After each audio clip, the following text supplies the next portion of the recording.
Eto mga idol, mukhang tumitindi nga po ang banatan sa social media sa pagitan ng ating pambato na si Albert Pagara kontra sa dating boksingero na si Jasper Cayno. Banat kasi nitong si Cayno mga idol, kakatayin nga raw niya si Albert Pagara sa darating na February 3. Kaya pinaghahanda ng kabaong ni Cayno itong si Pagara. Ito iparating nyo to kay Pagara, ha? Maghanda na kayo ng kabaong. Umanda na kayo ng kabaong. Ambulansya, saka kuton. Kuton, pre. Ano nga yung ihanda, pre?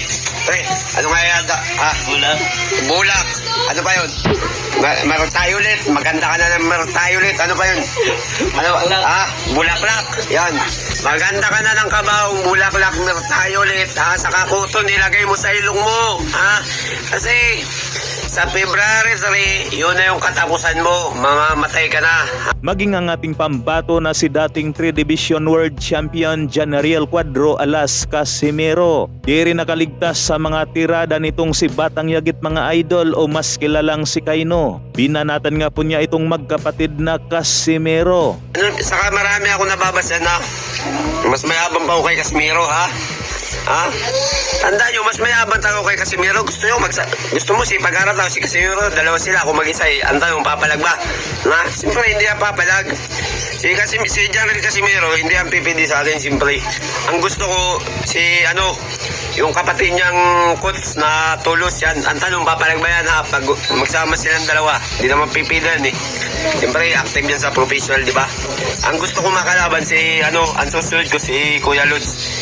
Janriel Casimero, kung nanonood ka man, ang tanong ko, papalag ba sa akin yung kapatid mo, ha? Sa ibang balita naman, mukhang tumitindi nga po ang bangayan sa pagitan ni Sean Gibbons at Kuya Lods o Jason Casimero. Nang ipost nga po nitong si Sean Gibbons sa kanyang social media accounts ang ganitong larawan ni Jason Casimero na parang aso. Na kung atin nga pong matatandaan mga idol, nagugat ang kanilang banatan ng tawagin ni Jason Casimero na puting aso na nakaamoy na naman ng pera. Bagamat alam nga po nating lahat na patama yon para kay Sean Gibbons, pero wala kasing direktang pinangalanan o binanggit itong si Jason Casimero kung sino ang kanyang tinawag na puting aso na nakaamoy na naman daw ng pera. Kaya banat nga po ngayon ng ibang mga fans ni Cuadro Alas, kilalang matchmaker nga raw itong si Sean Gibbons. Kaso hindi nga raw maganda para sa isang matchmaker ay post ng mga ganito sa kanyang social media accounts.